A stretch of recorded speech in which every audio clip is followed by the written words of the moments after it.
அடுத்ததாக எண் 23 6ஆம் வகுப்பு A1 பிரிவை சேர்ந்த டி முகுந்தன் தன் பேச்சால் மேடையை அலங்கரிக்க வந்திருக்கிறார். தித்திக்கும் தேன் தமிழ் தித்தி கட்டம் பரவட்டும். என் முத்தமிழ் தாய்க்கு என் முதற்கண் வணக்கங்கள். எதிர்காலம் பேய்குளத்தில் எதிர்நீச்சல் போட்டு நித்தம் நான் பேசிட எழுதிட பெருமை புரிந்திட ஆன்றோர்களே சான்றோர்களே வருங்கால தூண்களே என் மாணவ செல்லங்களே அனைவருக்கும் என் முதற்கண் வணக்கம் சொல்லி தலைப்பிற்குள் நுழைகிறேன். நான் பேச எடுத்துக்கொண்ட தலைப்பு நேர்மைக்கு கிடைத்த பரிசு. நிலையில் தெரியாத அடங்கியான் தோற்றம் மலையினும் மானப்பெரிது என்கிறார் பொய்யாமொழி புலவர். நேர்மை என்னும் விளிமியமே எப்போதும் சீரிய வன்முறையை வழிவகுக்கும். நேர்மை என்பது உண்மைக்கு மாறாக அல்லது பிழைக்கு ஆதரவாக அல்லாமல் செயல்படும் தன்மை வெளிப்படுத்தும் மனித குடியிருப்பு தொடர்பான சொல்லாகும். குறிப்பாக ஒருவரின் நேர்மை என்பது ஒருவரின் உருவமைப்பு பொறுத்தோ கல்வி அறிவு வைத்தோ தொழிலாளர் இருக்கும் பதவி வைத்தோ மதிப்பிட முடியாது. நேர்மை என்பதனை இன்னொரு வழியில் கூறுவதாகி உண்மையின் வழியில் நேராக நடந்து கொள்வதை குறிக்கும். உதாரணமாக மகாத்மா காந்தி, ஜவஹர்லால் நேரு, சுவாமி விவேகானந்தர், APJ அப்துல் கலாம் போன்றவர்களை குறிப்பிடலாம். நேர்மை எங்கு எவரென காணப்படுகிறதோ அவருக்கு மதிப்பு மரியாதை இருக்கும். நேர்மை என்பது உண்மையின் உண்மை. ஞானத்தில் முதல் அத்தியாயம். மனித வாழ்வின் உன்னதம். மனிதனின் மிகப்பெரிய சொத்து. மனிதனின் மிகப்பெரிய அற்புதமும் வலிமையும் நேர்மையே. உண்மையும் நேர்மையும் இருந்தால்தான் அஞ்சாத நெஞ்ச உடையர்களாக இருக்க முடியும் என்கிறார் நேதாஜி.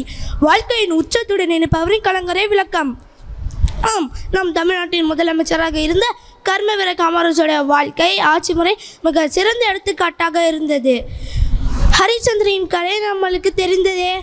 சுடுகாட்டில் கூட நேர்மை உண்மையை கடைபிடித்தார். ஆம், உங்களுக்கு ஒரு கதை மூலம் நேர்மைக்கு கிடைத்த பரிசு பற்றி கூறுகிறேன்.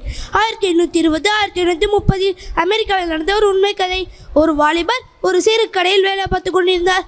அந்த நேரத்தில் ஒரு பெண்மணி வந்து சில பொருட்களை வாங்கினார். அந்த பொருட்களின் விலை $2 கொடுத்து விட்டு சென்றார். இரவு கணக்கு பார்க்கும்போது ஐயோ, தவறுதலாக அதிகமாக 6 சண்டைகள் வாங்கிவிட்டோமே, எப்படியாவது இந்த பெண்ணிடம் கொடுக்க வேண்டும் என்று தன் நண்பனிடம் கேட்கும்போது, நண்பரோ 6 சென்ட்டுக்காக 6 கிலோமீட்டர் போக போகிறாயா?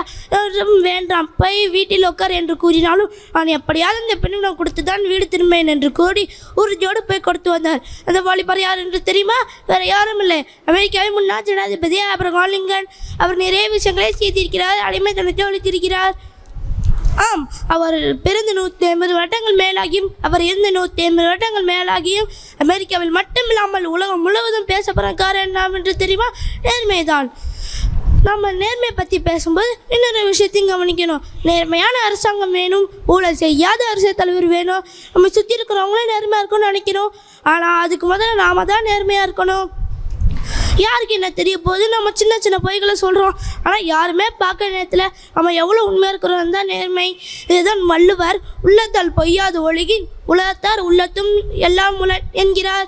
வள்ளுவனின் வாக்குப்படி நேர்மையுடன் வாழ்ந்து நாமும் முன்னேறி வாழ்வின் வளம் பெற்று நாட்டையும் முன்னேற்றுவோம் என்று கூறி 3 எழுத்தில் நன்றி கூறி 5 எழுத்தில் வணக்கம் சொல்லி 7 எழுத்தில் விடைபெறுகிறேன். நேர்மையாக இருந்து எதை சாதித்து விட்டார் என்று கேட்பவர்களிடம் தைரியமாக சொல்லுங்கள், நேர்மையாக இருப்பதே பெரிய சாதனைதான் என்று தன் பேச்சால் நம்மிடம் சிரிக்க வைத்த மாணவன் முகுந்தனுக்கு நன்றிகள்.